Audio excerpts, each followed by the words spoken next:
pero ya no jaló.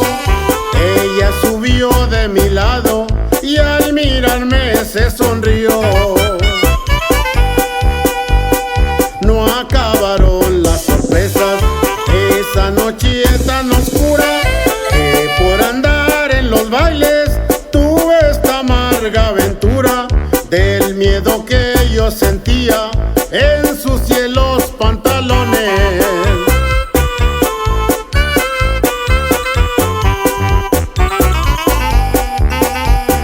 De esa mujer elegante que me miró y se sonrió, solo un aroma dejó y en polvo se convirtió.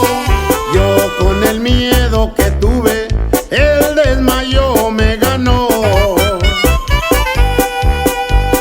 Nunca creí en esa historia hasta que a mí me pasó. Esa mujer elegante traumado a mí me dejó. Se le aparece a la gente después de la medianoche.